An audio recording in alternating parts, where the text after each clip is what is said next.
श्री साई सच्चरित्र। बाबा की सर्प मारने पर सलाह। अध्याय 22। सर्प विष से रक्षा। 1 श्री बाला साहेब मिरीकर, 2 श्री बापू साहेब बूटी, 3 श्री अमीर शक्कर, 4 श्री हेमाड पंथ, 5 बाबा के विचार।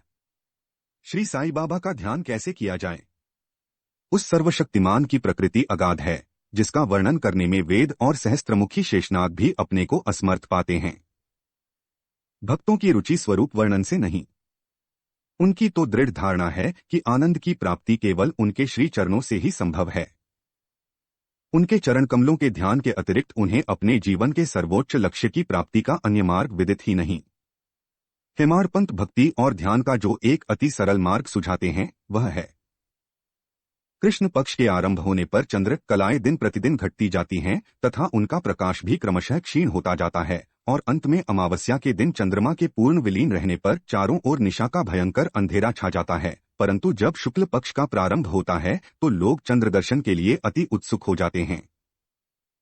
इसके बाद द्वितीया को जब चंद्र अधिक स्पष्ट नहीं होता तब लोगों को वृक्ष की 2 शाखाओं के बीच से चंद्र दर्शन के लिए कहा जाता है, और जब इन शाखाओं के बीच उत्सुकता और ध्यानपूर्वक देखने का प्रयत्न किया जाता है तो दूर क्षितिज पर छोटी सी चंद्ररेखा के दृष्टिगोचर होते ही मन अति प्रफुल्लित हो जाता है। इसी सिद्धांत का अनुमोदन करते हुए हमें बाबा के श्री दर्शन का भी प्रयत्न करना चाहिए।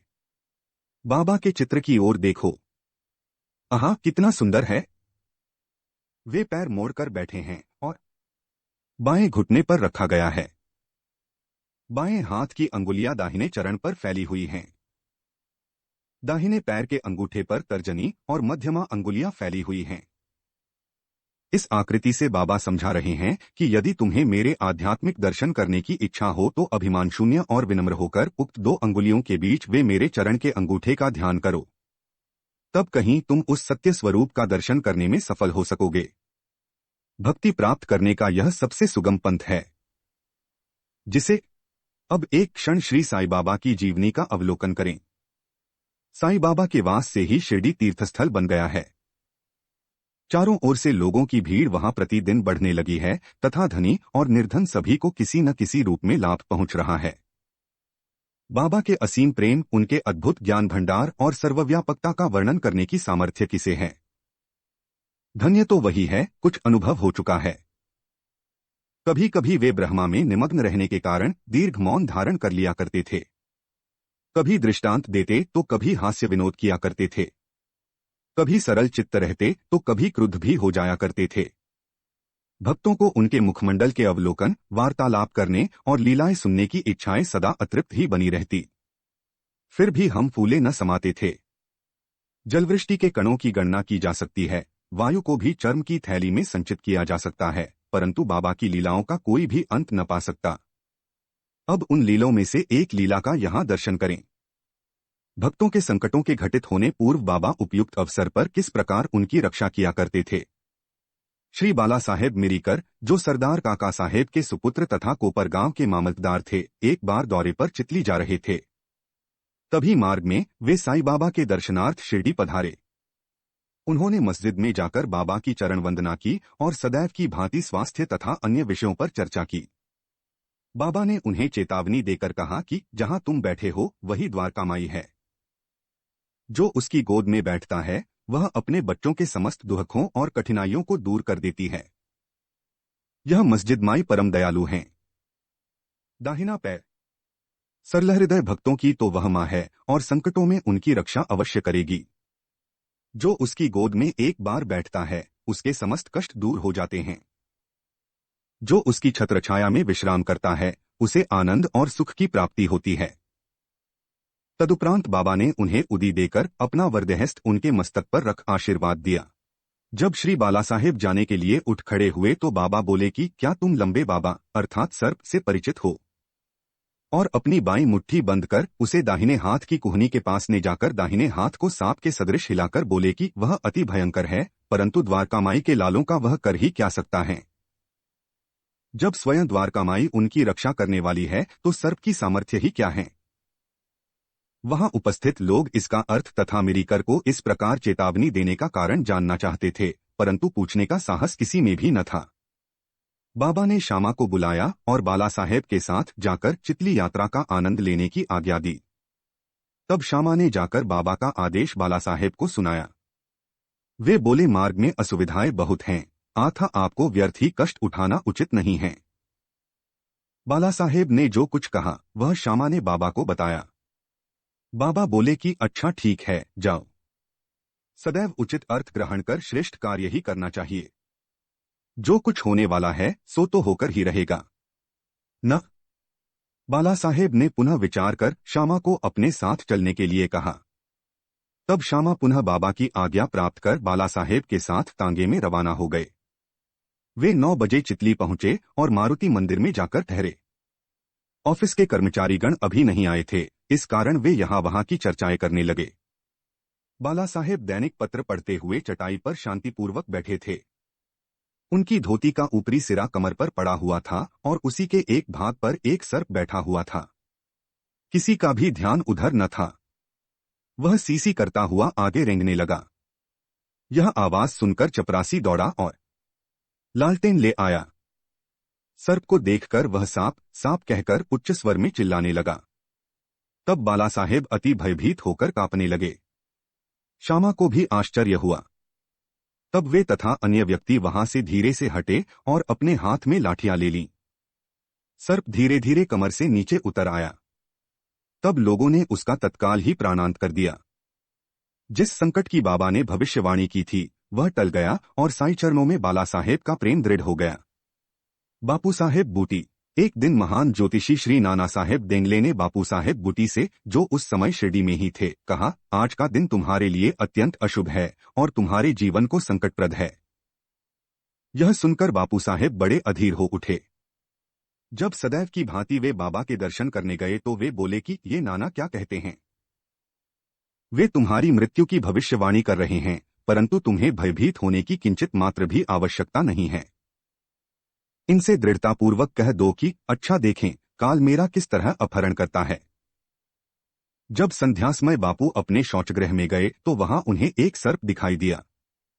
उनके नौकर ने भी सर्प को देख लिया और उसे मारने को एक पत्थर उठाया।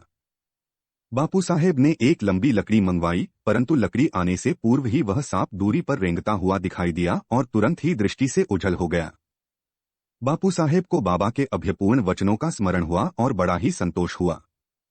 अमीर शक्कर कोहाले गांव का निवासी था, जो कोपरगांव तालुके में है। वह जाति का कसाई था और बांद्रा में दलाली का धंधा किया करता था।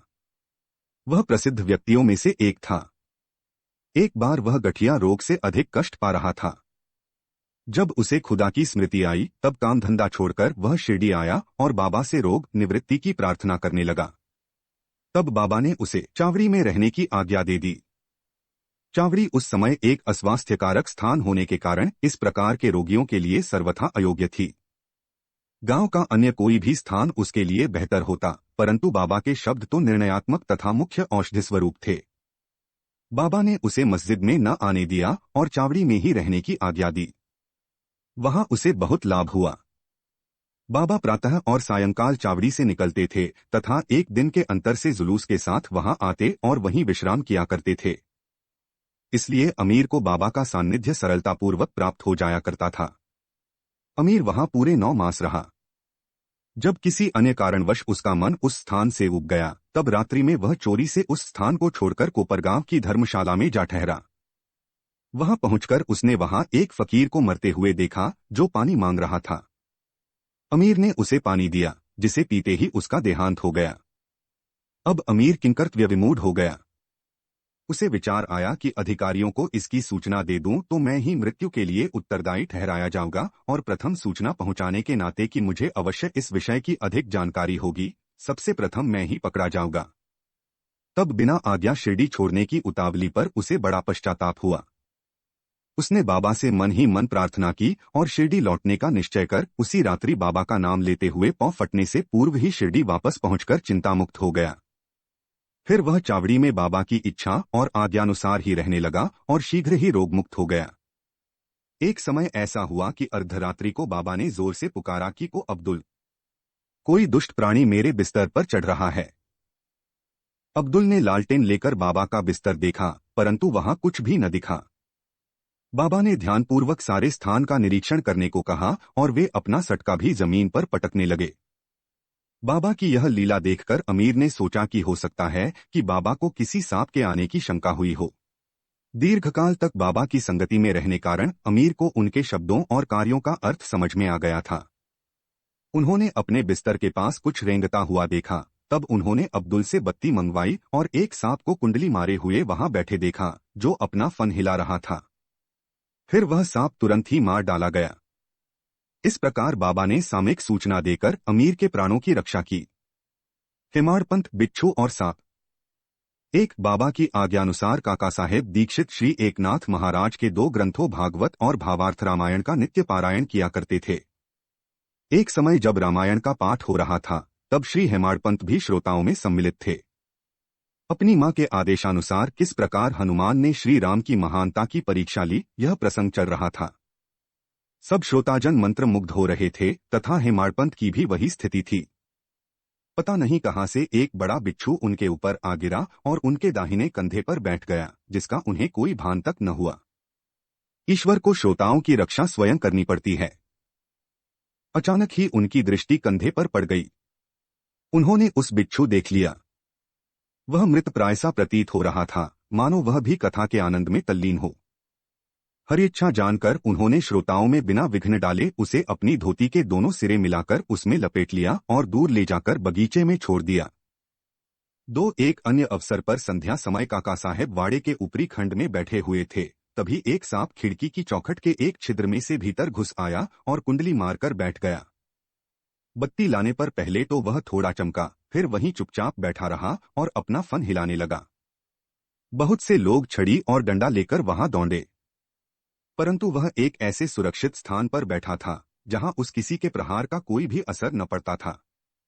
लोगों का शोर सुनकर वह शीघ्र ही उसी छिद्र में से अदृश्य हो गया। तब कहीं सब लोगों की जान में जान आई। बाबा के विचार। एक भक्त मुक्ताराम कहने लगा कि चलो, अच्छा ही हुआ जो एक जीव बेचारा बच गया। श्री हेमाड़पंत ने उसकी अवहेलना कर कहा कि सांप को मारना ही उचित है। इस कारण इस विषय पर वाद विवाद होने लगा। एक का मत था कि सांप तथा उसके सदृश जंतुओं को मार डालना ही उचित है, किंतु दूसरे का इसके विपरीत मत था। रात्रि अधिक हो जाने के कारण किसी निष्कर्ष पर पहुंचे बिना ही उन्हें विवाद स्थगित करना पड़ा। दूसरे दिन यह प्रश्न बाबा के समक्ष लाया गया। तब बाबा निर्णयात्मक वचन बोले कि जीवों में और समस्त प्राणियों में ईश्वर का निवास है, चाहे वह सांप हो या बिच्छू। वे ही इस विश्व के नियंत्रण करता हैं और सब प्राणी सांप, बिच्छू इत्यादि उनकी आज्ञा का ही पालन किया करते हैं। उनकी इच्छा के बिना कोई सब भी दूसरों को हानि नहीं पहुंचा सकता। समस्त विश्व उनके अधीन है तथा स्वतंत्र कोई भी नहीं है। इसलिए हमें सब प्राणियों से दया और स्नेह करना चाहिए। वैमनस्य या सहार करना छोड़कर शांत चित्त से जीवन व्यतीत करना चाहिए। ईश्वर सबका ही रक्षक है। श्री सद्गुरु साईनाथार्पणमस्तु। शुभं भवतु। सप्ताह पारायणः तृतीय विश्राम।